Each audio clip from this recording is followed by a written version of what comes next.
day and welcome to the Sport Rep Show. My name is Jesse Jackson Kauraitha and I will be your host for today, unpacking the latest sports news in and beyond Namibian borders. And now for the latest on the hit list.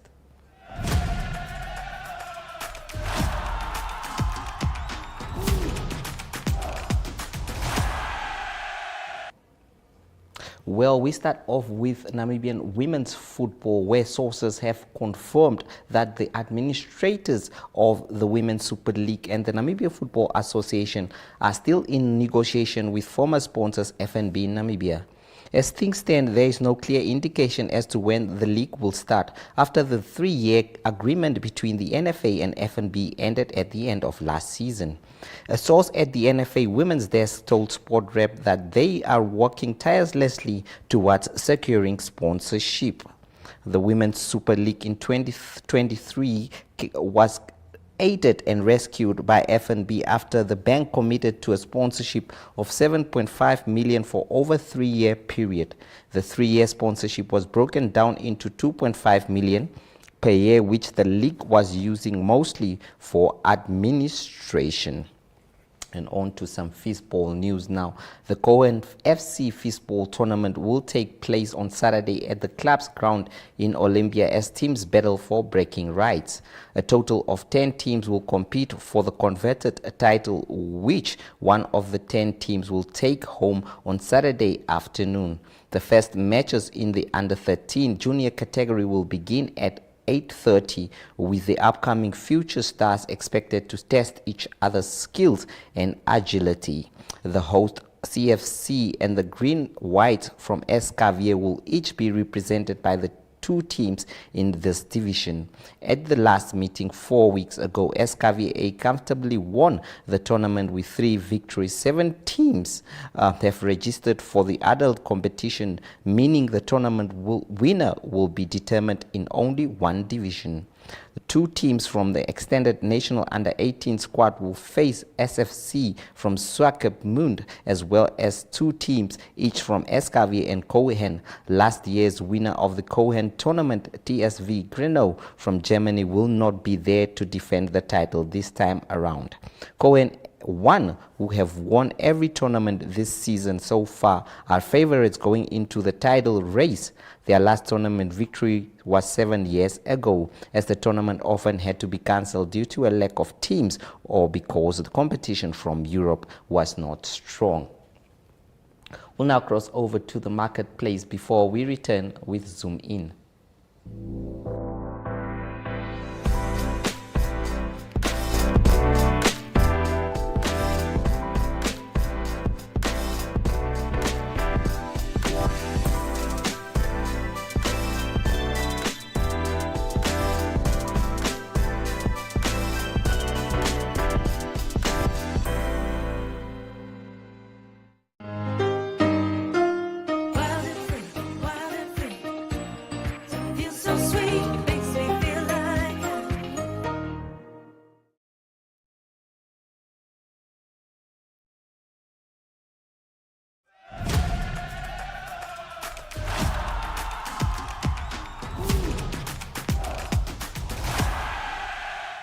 Well, this is the weekend that volleyball fanatics have been waiting for.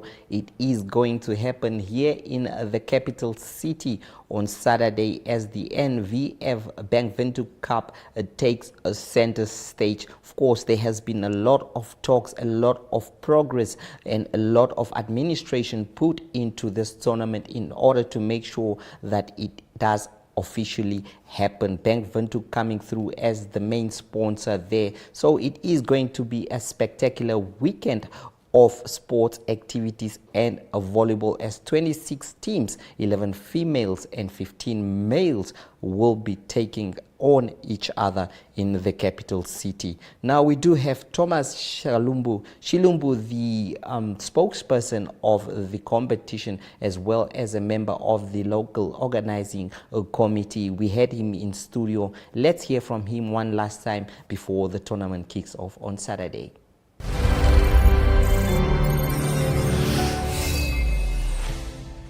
Joined by Thomas Shilumbu, local organizing committee, as well as a media representative of the Namibia Volleyball Federation. Thomas, welcome to the Sport Rep Show. Thank you so much. Well, it's not ordinary that we have visits from Namibia Volleyball Federation. In fact, it has been quite a while, but it's nice to see you here. I'm sure there is plenty to share with us. I understand there is a Namibia, Bank Windhoek Namibia Volleyball Federation Cup that's coming up in October, early October. Can you just enlighten us with what is going to happen and about what is this tournament? Yes, so what we are going to witness this in a few weekends to come, which will be from the 11th to 12th of October. We are going to have a Bank Windhoek NVF Cup that will be a 17th edition cup.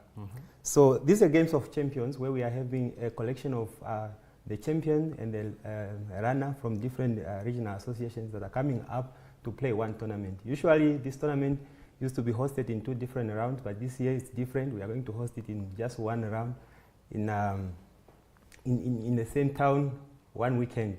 So it's actually a tournament whereby we are having every team from different associations. They are carrying the spirit and the pride of their association to come and represent their association in this tournament. It's going to be an exciting tournament, as it's a very big one, which is serve as a bridge to cross to the next high level, which is a national league. So whoever is going to win the tournament on both categories, ladies and men, whoever is going to win is going to be promoted to the National League. Okay.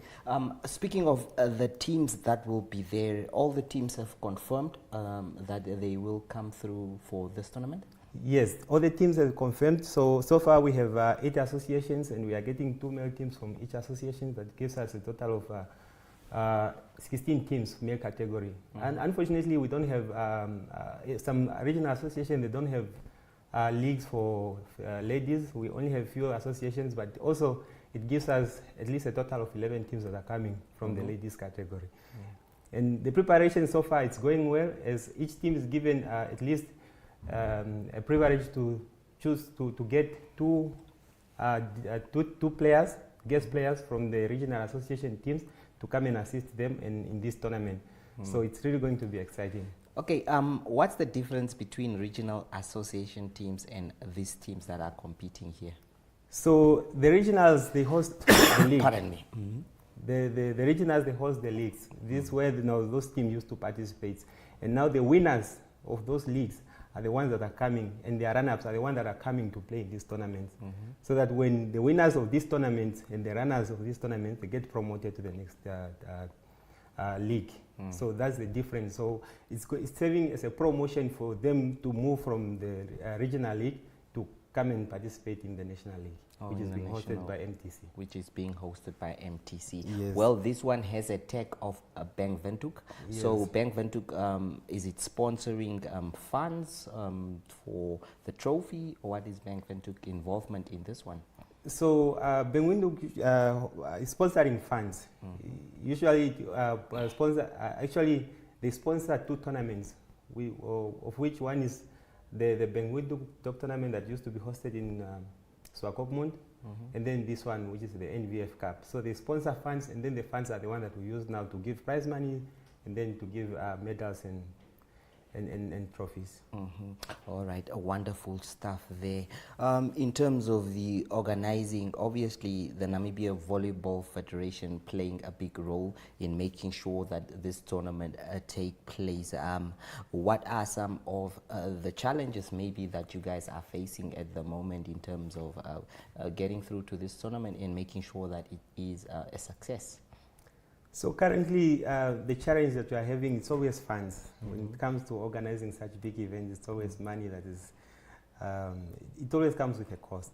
We are quite struggling. We are very unfortunate that we are only a non-organization, a non-profit organization, and we are operating under a non-profit motive. So we are always relying on sponsorships, and it's actually one of the reasons why we are combining this tournament to be one. Like usually used to be played in 2 rounds, now we are combining it and just make it one tournament. So It's fun, and the next thing is promotion. I mean, it's getting the word there, like marketing wise. So volleyball is likely not to be marketed well. So we are having a struggle with marketing our volleyball events here and there.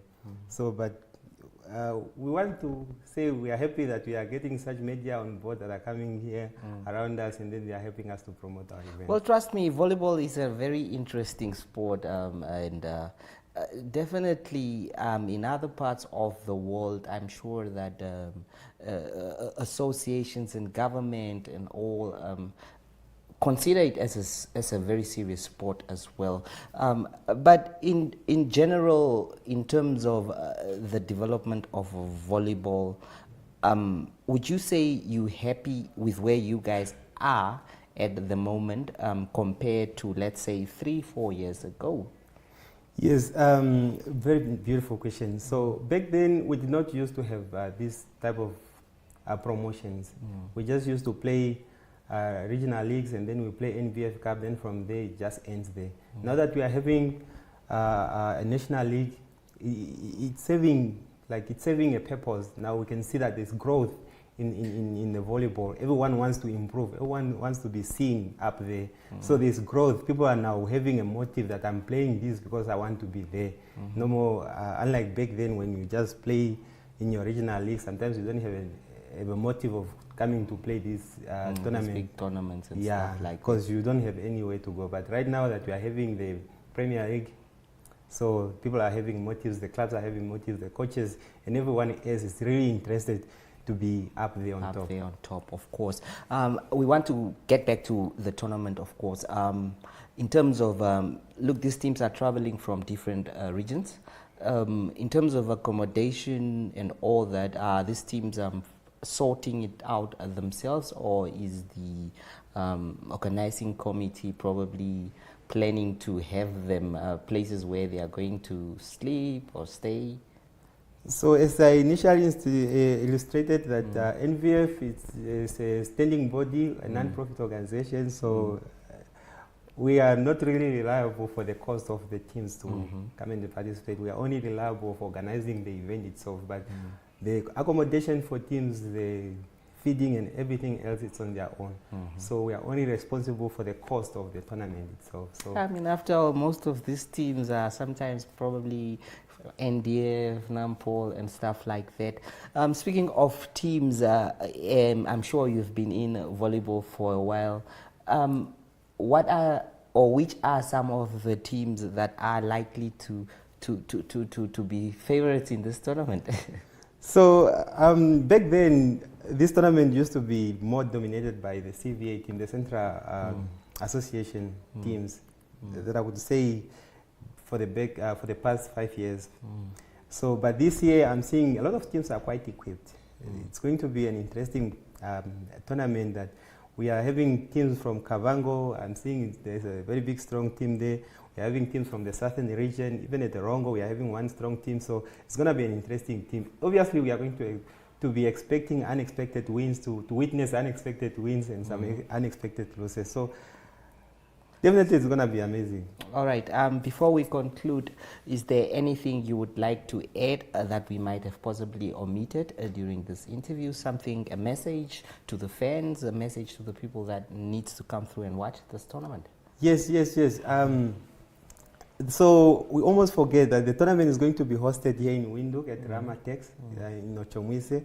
So we are going to host it in, it's a very big hall that's accommodating us with at least 6 courts, whereby the group stage games are going to be played on Saturday on the 11th.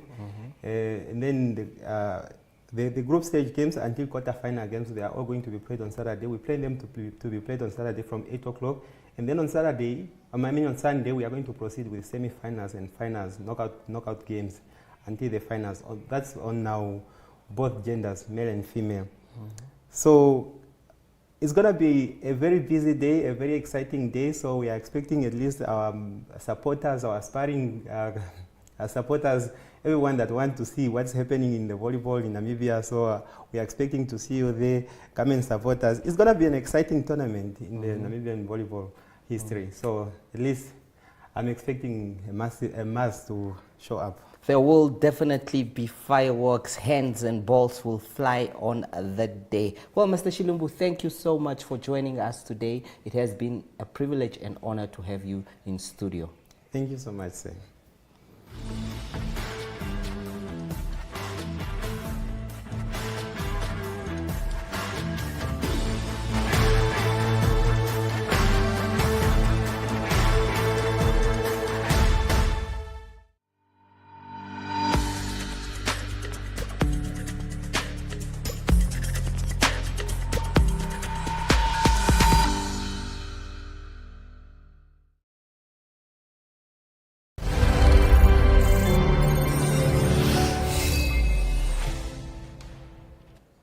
Well, now, before our correspondent Ariohad gives us the latest news beyond Namibian borders, we do have an interview with Nestor Sunshine Tobias speaking about Jeremiah Nakathila's last fight, the way forward for him, believing that the boxer still has it in his tank to continue fighting, and just stating how difficult it is to fight on American soil and all that. After that, it will be Ariohad with the latest international news. From me, Jesse Jackson Kauraitha, it is goodbye.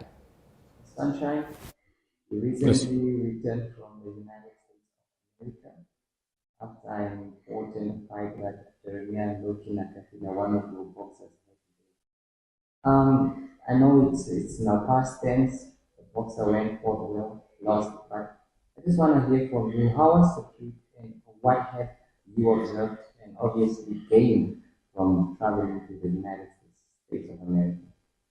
Yeah, of course, this was Loki Nakafila, fifth fight in the USA.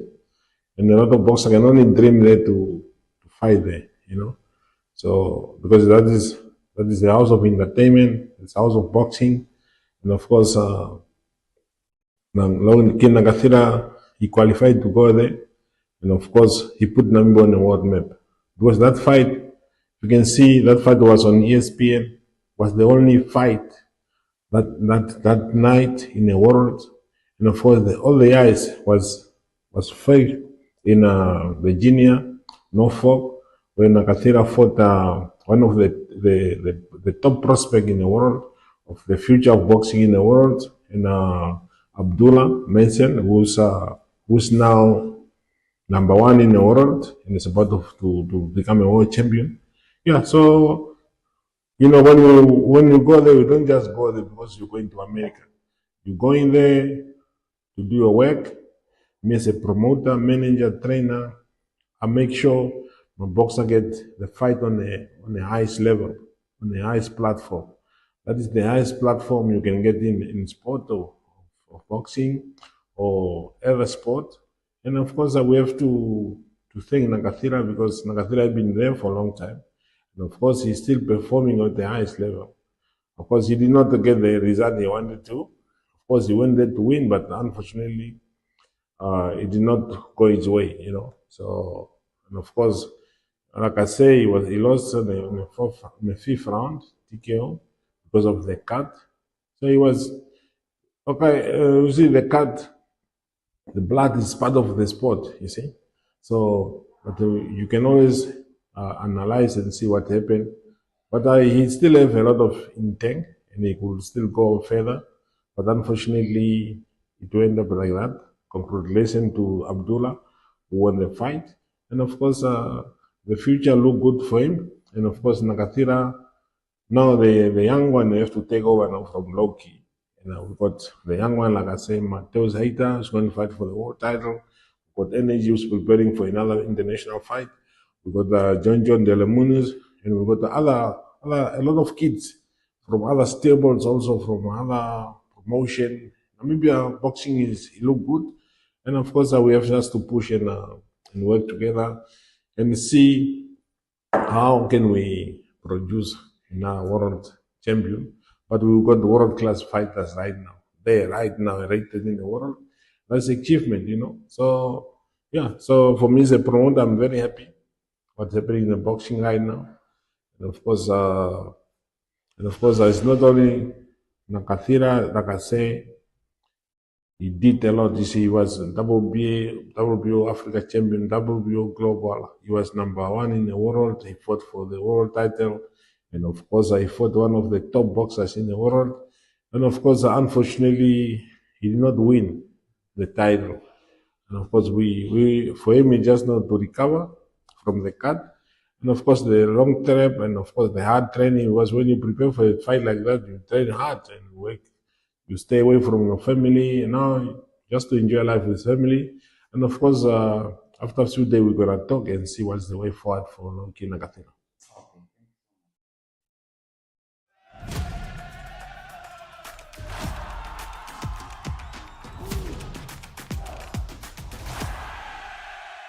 Good day everyone, time for international sports news, and starting off with cricket news first. It is the Women's 50 Over World Cup that continues in Sri Lanka and also in India, and it was Australia that was in action against Pakistan. It was a win in the end for Australia. They won by 107 runs, but it was a scare for them early in their innings.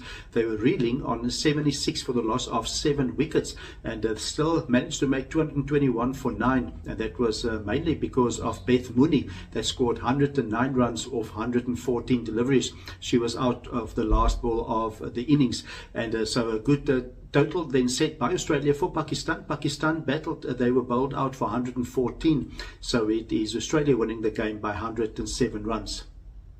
Next game for Australia will be a tough one. This coming Sunday, it will be a game against India.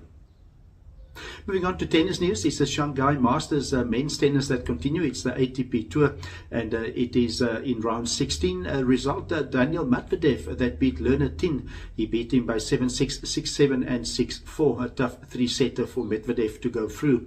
Then he will play next against Alex de Minaur. He's the 7th seed in the tournament, and it's de Minaur of Australia that beat Nuno Borges by 7-5 and 6-2 to advance to the quarterfinal against Medvedev. The top seed left in the tournament at the moment is Novak Djokovic, with the number 1 and 2 seed Carlos Alcaraz and Yannick Sinner, both out because of injury. To close off today's international sports news, it is soccer news. A big game coming up for South Africa. That is World Cup, FIFA World Cup 2026 qualifying game that's going to be played on Friday, and that's in the Moses Madiba Stadium in Durban. It's Bafana that play against Zimbabwe, and they've got 2 games left. This game against Zimbabwe, and then also they play Rwanda next week. Well, it's important. It is South Africa that is tied with Benin on 14 points in Group C, and so with 2 games left, it's important for South Africa to try and win both games to try and qualify for the World Cup. Only the winner of this group will qualify for the World Cup, and it is Rwanda on 11 points at the moment, and it is Nigeria also on 11 points. That is all happening in Group C, and it is Rwanda that will have a home game against Benin, and so that is World Cup qualifiers that take place over the weekend and starting on Friday. That's international sports news. I hope you have a great sport day, and we talk international sport again tomorrow. Goodbye.